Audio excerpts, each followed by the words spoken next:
तो कैसे हैं आप लोग। आज फिर से हाजिर हूँ आपके लिए आपके अपने चैनल अमन राव अकेडमी पर लेकर एक और नया टॉपिक, जिसमें हम बात करेंगे लॉ ऑफ केमिकल कॉम्बिनेशन की। और ये होगा हमारा केमिस्ट्री ब्रिज कोर्स का पार्ट 3। आई थिंक ये पार्ट 3 है। एक सेकेंड, पार्ट 1 वो था, पार्ट सेकेंड, पार्ट 3, हाँ ये पार्ट 3 है, केमिस्ट्री ब्रिज कोर्स पार्ट 3। तो इसमें हमें बात करना है लॉ ऑफ केमिकल कॉम्बिनेशन के बारे में। अगर बैकग्राउंड में कोई साउंड आ रहा है then please neglect, sorry for that. इसमें हमें 5 रूल पढ़ने होते हैं: law of conservation of mass, law of definite constant proportion, law of multiple proportion, law of Gibbs law and Avogadro law. ये पांचों लॉ हमें इसमें पढ़ने होते हैं। इसकी सबसे पहले हम स्टेटमेंट देख लेते हैं। ये लॉ जो है ये लेवोइशर ने दिया था, ये लॉ जो है प्रॉस्ट ने, ये लॉ डाल्टन ने दिया था। ठीक है, इन दोनों की कोई जरूरत नहीं है। ये पूछ लिया जाता है काफी बार एग्जाम्स में कि एक लॉ किसके द्वारा गिवन है, मतलब किसने दिया था। तो सबसे पहले हम इसकी क्या देख लेते हैं, स्टेटमेंट देख लेते हैं एक बार। इसकी स्टेटमेंट, ठीक है, लॉ ऑफ कंजर्वेशन ऑफ मास। तो इसकी एक सीधी सी स्टेटमेंट है, मास can neither be created nor be destroyed, nor be destroyed in a chemical reaction. यानी कि जो मास है वो केमिकल रिएक्शन में ना ही तो क्रिएट होता है ना ही डिस्ट्रॉय होता है। इसकी कुछ एग्जांपल्स देख लेते हैं। ये एप्लीकेबल होता है बैलेंस्ड केमिकल इक्वेशन पे। किस पे होता है? बैलेंस्ड केमिकल इक्वेशन पे ये एप्लीकेबल है, बैलेंस्ड केमिकल इक्वेशन। ठीक है, जैसे देखते हैं H2 O2 2H2, ठीक है, कितना मास हो गया 2।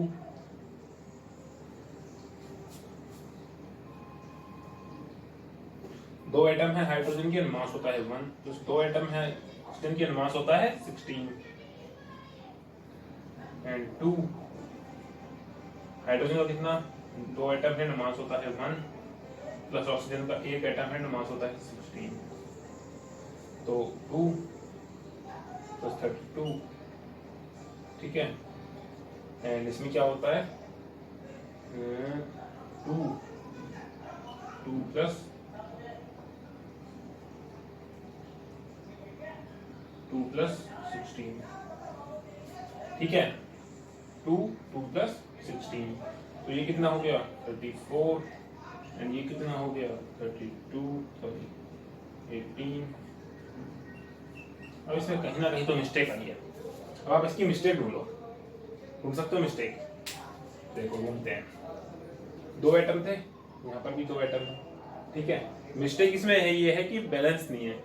मैंने आपके लिए मिस्टेक की है जानबूझकर, ताकि आप ये समझ सको कि ये बैलेंस नहीं है। अभी बैलेंस कभी होगा ये ये पता हूँ कब होगा, ये बैलेंस होगा जब हम यहाँ पर भी 2 लगाएंगे। क्योंकि पहले यहाँ पर, अब यहाँ पर 4 hydrogen atom, 4 hydrogen atom, 2 hydrogen, 2 oxygen atom, 2 oxygen atom. तो 4 ऑक्सीजन के हो गए कितने एटम, ऑक्सीजन के हो गए 4, हाइड्रोजन के हो गए 4 एटम। तो 4 atom and mass 1, plus 2 atom mass 16, 2 2 atom mass 1 plus 1 atom mass 16, ठीक है। तो 4 प्लस 32 एंड 2 प्लस 16, 36। तो 2 18 82 जा 36 हो गया ना इक्वल, ठीक है। कुछ और एग्जांपल ले लेते हैं।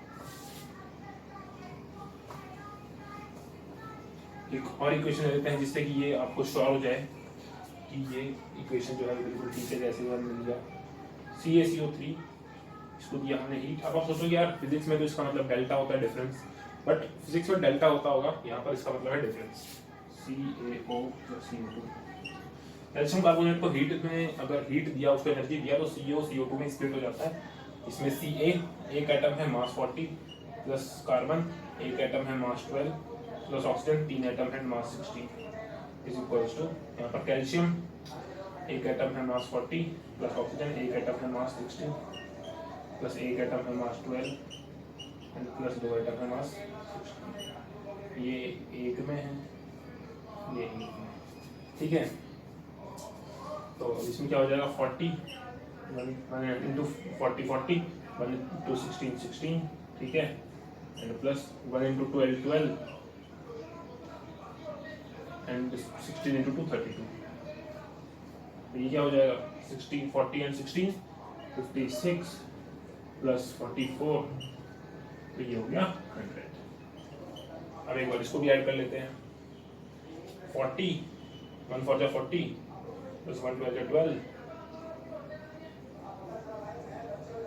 प्लस 48, ये भी 100 हो गया। 48 और 12 60 एंड 60 और 40 100। तो आप समझ सकते हो कि यहाँ पर law of conservation of mass follow हो रहा है। आप ऐसे कोई भी बैलेंस्ड इक्वेशन ले सकते हो, उसको वेरीफाई कर सकते हो। क्वेश्चन भी आते हैं कि verify that equation as it follows law of conservation of mass, कि ये जो इक्वेशन है इसको वेरीफाई करो कि law of conservation of mass को फॉलो करती है, ओबे करती है, या उसको वायलेट कर रही है।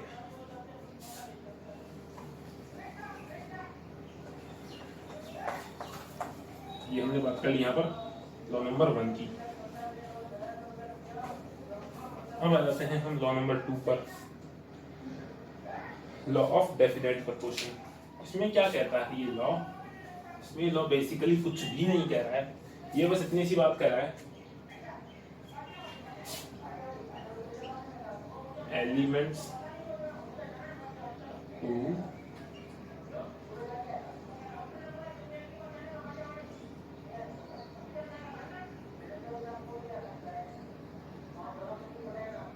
two or more elements combine to form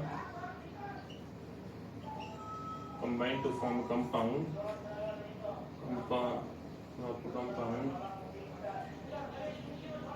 always present in the fixed ratio।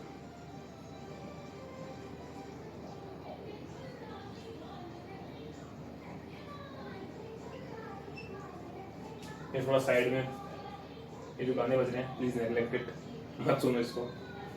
Compound always present है फिक्स्ड रेशियो। ये क्या कह रहा है कि जब भी 2 या 2 से ज्यादा एलिमेंट कंबाइन करते हैं एक कंपाउंड को फॉर्म करने के लिए, तो वो जो दोनों एलिमेंट्स हैं वो हमेशा उस कंपाउंड में फिक्स्ड रेशियो में ही प्रेजेंट होते हैं। जैसे H2, इसमें हम रेशियो देखें H2H2O, 2 एटम है, मास है 1:2, एक एटम है, मास है 16, 2:16, 1:8। तो पानी का जो रेशियो है वाटर का H2 का होगा वो 1:8 है। अब ये पानी चाहे कहीं से भी लाया गया हो, from extracted from any source, pond से, लेक से, रिवर से, कहीं से भी लाया गया हो, इसका रेशियो 1:8 ही आएगा। ठीक है, इसका ये फिक्स रेशियो है कि 1:8 ही आएगा इसका रेशियो। ठीक है, एक और देख लेते हैं, एक और हम क्या देखें, NaCl देख लेते हैं। Na:2Cl, एक एटम है, मास 23, एक एटम है, मास 35.5, 35 ही मान लेते हैं, 35.5 तो ज़्यादा एग्जैक्ट हो गया, 35.5 से भी इक्वल ही आएगा, कोई बात नहीं है, बट ऐसे हम इजी कर देंगे, ऐसे दे दें। अभी 23:35 ये आ गया इसका रेशियो, इसको हम करके कर सकते हैं। तो NaCl कहीं पर भी प्रेजेंट होगा तो जो मास रेशियो है Na का और Cl का वो हमेशा इक्वल होगा, that is fixed mass ratio. एक मास वर्ड और ऐड कर लो, ठीक है। 23:35 आप ऐसे लेके निकाल सकते हो कि कौन सा कंपाउंड कितने रेशियो में प्रेजेंट हो रहा है, किसी भी कंपाउंड के अंदर कौन सा एलिमेंट कितने मास रेशियो में प्रेजेंट है। ठीक है, ये हो गया हमारा रूल नंबर 2। Rule number 2। अब आ जाता है रूल नंबर 3 पर, लॉ ऑफ मल्टीपल प्रोपोर्शन। ये लॉ क्या कहता है, when 2 or more elements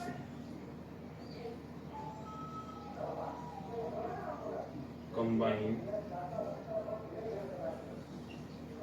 to form 2 or more compounds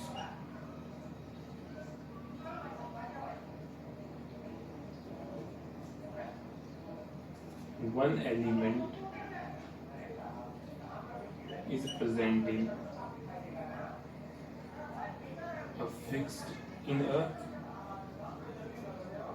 same ratio and other is present in a simple whole number ratio। Simple whole number ratio. ठीक है, ये क्या कह रहा है? ये कुछ भी नहीं कह रहा है। ये कह रहा है कि जब भी दो एलिमेंट मिलकर कंबाइन होकर कोई एक या एक से ज्यादा, मतलब दो या दो से ज्यादा कंपाउंड बनाते हैं, तो उनमें जो एक एलिमेंट है उसका रेशियो सेम होता है और एक का सिंपल होल नंबर रेशियो में होता है। समझाऊं?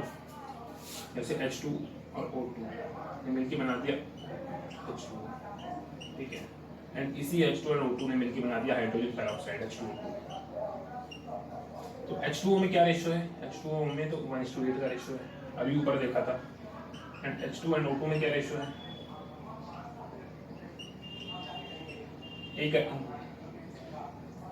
एक मास है, दो एटम है ना, और 16 मास है, दो एटम है। ठीक है, तो 2:32 एंड 1:16। इसका आ गया ये रेशियो एंड इसका आ गया ये रेशियो। अब इसमें 1 तो सेम है, मैंने क्या बोला था? सेम होगा, एक रेशियो सेम होगा। इसमें 1 है, इसमें 1 है। अब देख लेते हैं इसका और इसका, मतलब 1 और 1 तो सेम है, लेकिन अब 8 और 16 बच गया ऑक्सीजन। मतलब हाइड्रोजन तो सेम है 1:1, लेकिन एक में ऑक्सीजन का रेशियो 8 है, एक में ऑक्सीजन का रेशियो 16 है। तो 8:16 P1:2। 8:16 तो 1:2 होता है ना। अब 1:2 एक कितना सिंपल नंबर रेशियो है, मतलब कितना सिंपल रेशियो है। ऐसे नहीं कोई रॉकेट रेशियो आ जाएगा, मतलब 3:9, 9:12, 11:37, 37:93, ऐसे कुछ भी नहीं आएगा। सिंपल नंबर आएगा 1:2, 2:1, 1:3, 3:1, 3:4, 4:3, 5:6, 6:5, सिर्फ ऐसे 5:6 बस ऐसे। समझ में आया? क्योंकि एक सिंपल होल नंबर रेशियो आएगा, बिल्कुल ही सिंपल। एक और एग्जांपल देख लेते हैं। एक और देख लेते हैं पर एग्जांपल, ये भी बता दिया, sorry. Simple whole number ratio, ठीक है, ये हो गया। करना क्या है? एक और एग्जांपल, जैसे कि आप देखो, समझने की कोशिश करो। जो N2 और O2 है, तो N2 + O2 ये मिलके NO2O भी बनाते हैं, एंड N2 + O2 ये मिलके NO भी बनाते हैं। ठीक है, अब N2O का क्या रेशियो है? N2O, दो एटम है, मास कितना होता है नाइट्रोजन का? 14 ही मास होता है ना। 14 ही होता है। 2:16, ठीक है। तो ये हो गया 28, ये हो गया कितना? 30, ये हो गया कितना कितना कितना कितना? एक सेकेंड। नाइट्रोजन का जो मास है ना, वो शायद 14 नहीं होता, आई थिंक। हाँ, नाइट्रोजन का मास 14 होता है, ठीक है। 14 तो 14 to 28 एंड 16 to 32। 14:, मतलब 4 से कट कर लेते हैं इसको। समझ में आ रहा है ना आपको? कमेंट सेक्शन में बता देना अगर कुछ नहीं समझ में आ रहा है तो। N2 है, ये O2 है, मतलब N2 का दो एटम है। यहाँ पर मैंने एक गलती से लगाया है, दो गलती से लगाया है, सॉरी, इसलिए मैंने इसको रीचेक किया है कि कुछ ना कुछ गलती हो गई है। ठीक है, 2:14 है, N2 दो एटम है एंड 14 रेशियो है, मास मतलब मास नंबर है। 2 एटम है, 14 मास नंबर है। ऑक्सीजन में एक एटम है, 16 मास नंबर है। इसका हो गया 14 2 28 एंड 16 16, 7:3। 7:3 आ गया, 7:4 आ गया, 7:4 आ गया। ठीक है, अब बात कर लेते हैं NO की। NH2, इसका होता है 14, इसका होता है 16, 7:8। एक रेशियो सेम आ गया, 7 एंड 7। एक रेशियो सेम है, ये है 8, ये है 16, 8:16, 1:2। मतलब एक रेशियो सेम आ गया नाइट्रोजन का 7 7, तो सेम हो गया। एंड एक जो ऑक्सीजन का अलग आया, एक में आया है 4, एक में आया है 8, सॉरी एक में आया है 4 यानी 16, एक में क्या आया है 4 एंड एक में आया है 8, तो वही 1:2। ठीक है ना? मतलब ये दो थे, एक में 7:4, एक में 7:8, तो नाइट्रोजन का 7 तो कॉमन हो गया, सेम हो गया, एंड जो बचा 4 एंड 8 वो दोनों का अगर रेशियो में करेंगे तो 1:2। 1:2 भी एक सिंपल होल नंबर रेशियो है। मतलब ये कहना चाह रहा है कि जब दो कंपाउंड बनेंगे तो उसमें कंपाउंड का एक एलिमेंट होगा उसका रेशियो सेम है, एंड जो दूसरा है उसका एक सिंपल होल नंबर रेशियो है। समझ में आया? समझ में आ ही गया होगा आई थिंक। अब आ जाते हैं हम रूल नंबर 3 पर, और काफी इंपॉर्टेंट जो है, अब जो दो बच गए हैं। ये इतने इंपॉर्टेंट नहीं थे जो हमने अब तक पढ़े, लेकिन अब जो हम पढ़ने जा रहे हैं ना गे-लुसाक्स लॉ, ये काफी इंपॉर्टेंट लॉ है। ऊपर का तो पूरा ही रफ कर देता हूँ, पूरा ही हो चुका है हमारा।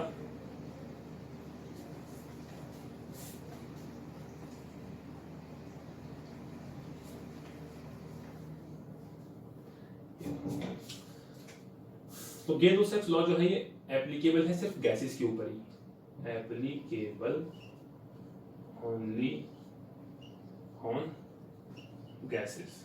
ठीक है, अब बात कर लेते हैं इसकी स्टेटमेंट की। ठीक है, तो इसकी स्टेटमेंट कुछ ऐसी है गे-लुसाक्स लॉ की, व्हेन गैसेस कंबाइन, समझ रहे हो, समझो, when gases combine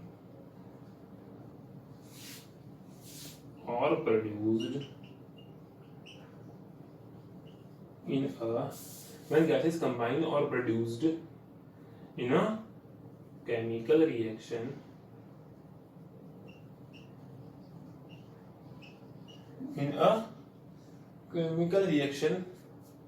they do so in a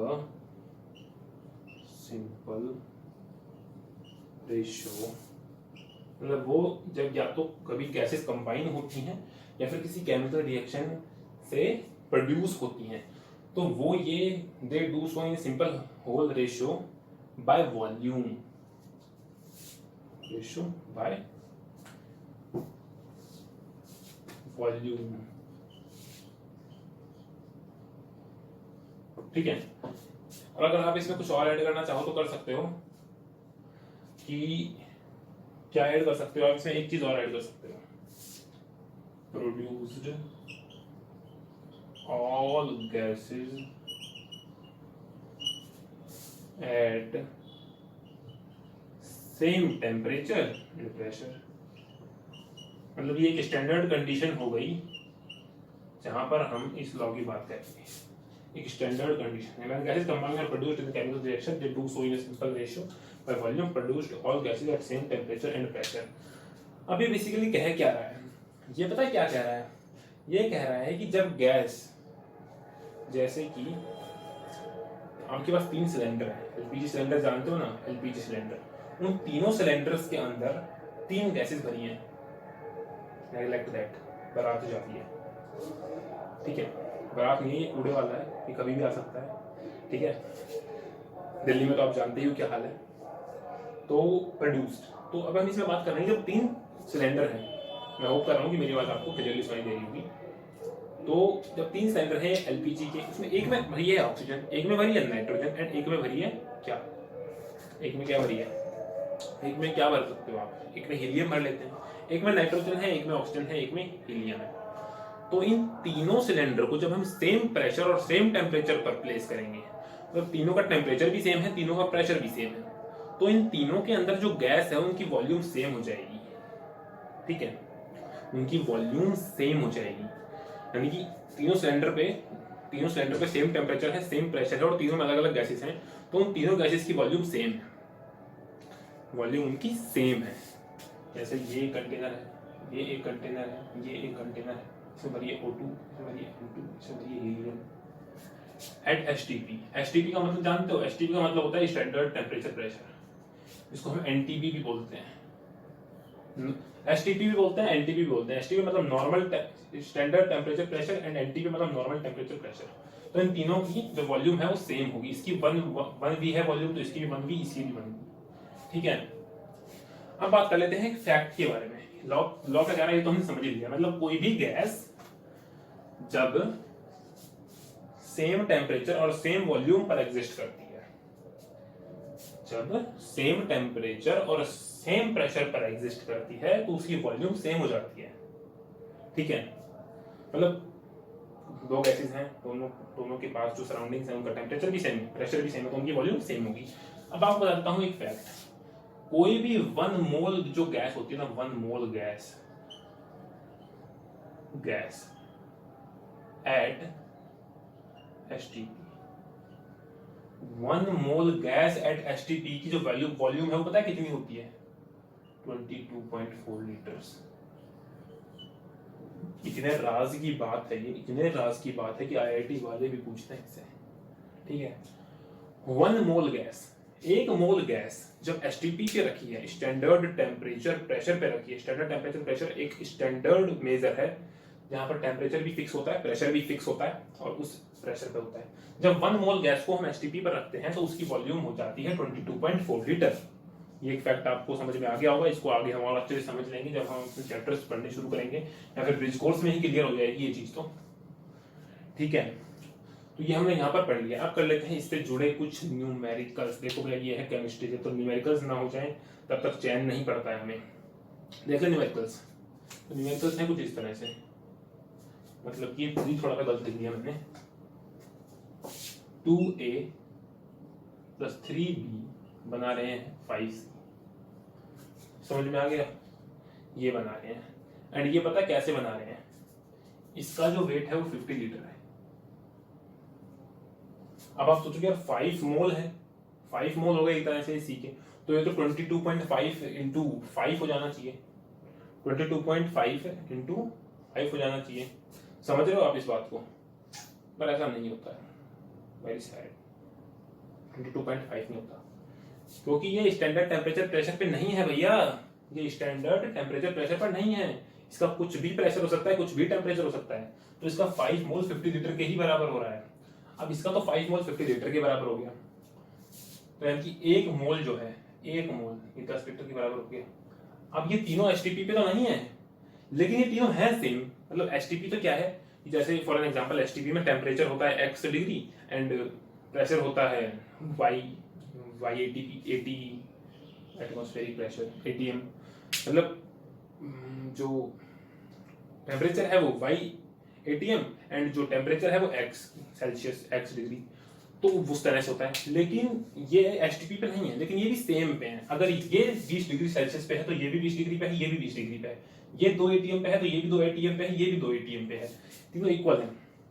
तो इससे हम क्या इंश्योर कर सकते हैं, इससे हम ये इंश्योर कर सकते हैं कि 5 मोल ऑफ सी अगर 50 लीटर है तो 1 मोल ऑफ सी 10 लीटर, तो 3 मोल ऑफ डी 30 लीटर, क्योंकि तीनों एक ही टेम्परेचर पे हैं। 2 मोल ऑफ सी 30 लीटर, बोल सकते हो आप, ऐसा बोल सकते हो, है ना। तो अब हम अगर कोई आपसे पूछे कि अगर ऐसी एक इक्वेशन दे दे और बोले कि 5c की जो वॉल्यूम है वो 50 लीटर है, तो बताओ कितना a और कितना b चाहिए कि 5c बन जाए। तो इसमें आप सीधा सीधा बोल सकते हो कि 20 लीटर ऑफ a चाहिए एंड 30 लीटर ऑफ b चाहिए, तब 50 लीटर ऑफ c बन जाएगा। ठीक है, एक क्वेश्चन करते हैं, सब कुछ क्लियर हो जाएगा उस क्वेश्चन से। आपको ये क्वेश्चन देख रहा हूं मैं आपको हाई ग्रेड जो बुक्स होती है ना, उन बुक्स से। हाँ, तो 3c + 4d बना रहा है 5c। इसकी वॉल्यूम है 30 लीटर, इसकी वॉल्यूम है 25 लीटर, ठीक है। और अब ये पूछ रहा है कि कितना c बनेगा। समझ में आया? इसको तो अभी कर देता हूँ, इसका तो कोई काम ही नहीं है, अच्छे से कर दिए हम क्वेश्चन। ये तो आपने नोट कर ही लिया होगा, नोट नहीं किया है तो थोड़ा बैक जाओ, पॉज करो, नोट करो, देन प्ले, ठीक है। यहाँ तक तो हमारा हो चुका है, अभी एक बार ये क्वेश्चन कर लेते हैं। तो इसमें एक सी की वैल्यू कितनी है? अगर 3c में 25 है ये, अगर 3c में 25 लीटर आ रहा है तो 1c में कितना आएगा? 8.33। एंड अगर 4d में 30 आ रहा है तो 1d में कितना आएगा? 7.5। भाई सीधी सी बात है, मैथमेटिक्स लगाओ, 25/3 30/4, ये हो गया 8.33, ये हो गया 7.5।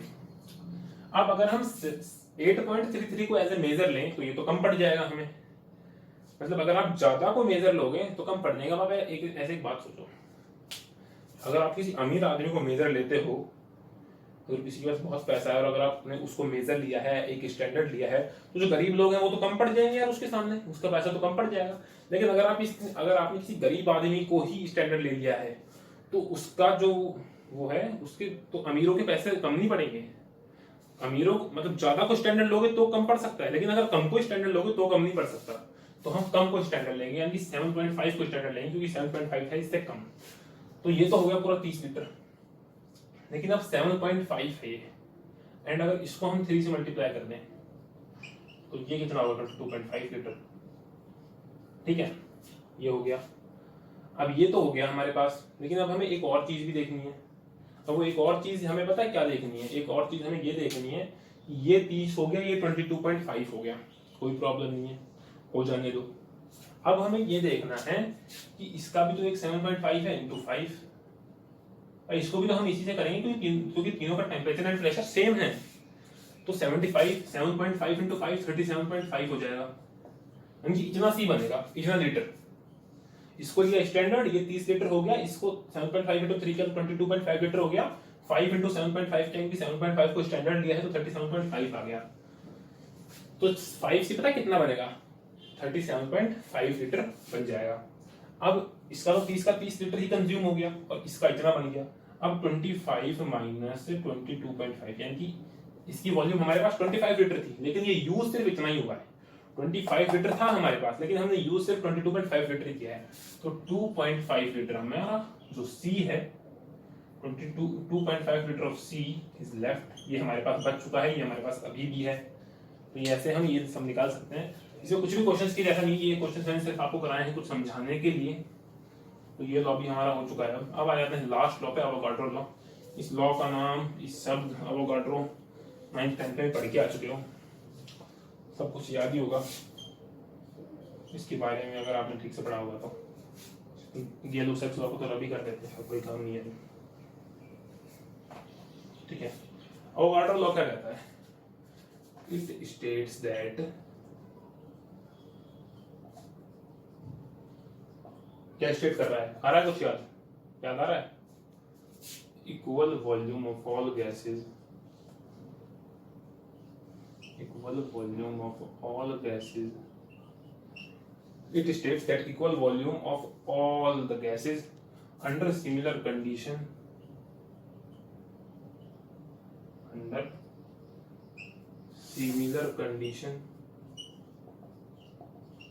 it states that equal volume of all gases under similar conditions of temperature and pressure contain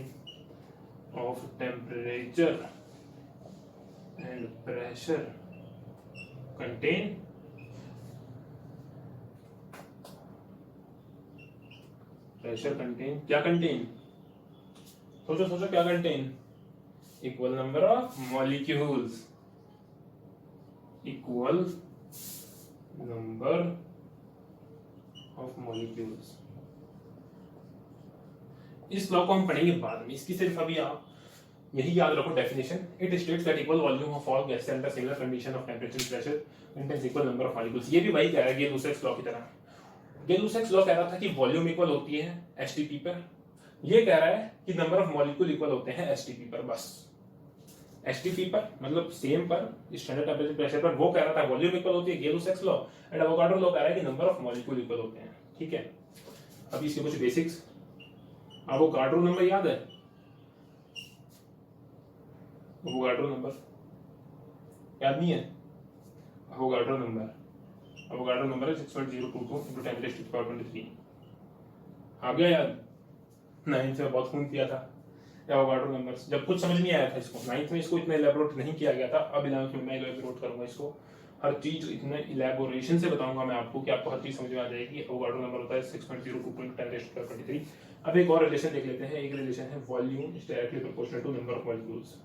सीधी सी बात है यार, इसमें क्या रॉकेट साइंस है, जो वॉल्यूम है वो डायरेक्टली प्रोपोर्शनल होती है नंबर ऑफ मॉलिक्यूल्स से। अगर नंबर ऑफ मॉलिक्यूल्स बढ़ेंगे तो वॉल्यूम भी बढ़ेगी, अगर वॉल्यूम घटेगी तो नंबर ऑफ मॉलिक्यूल्स भी घटेंगे, यानी एक चीज बढ़ेगी तो दूसरी भी बढ़ेगी, दूसरी घटेगी तो पहली भी घटेगी।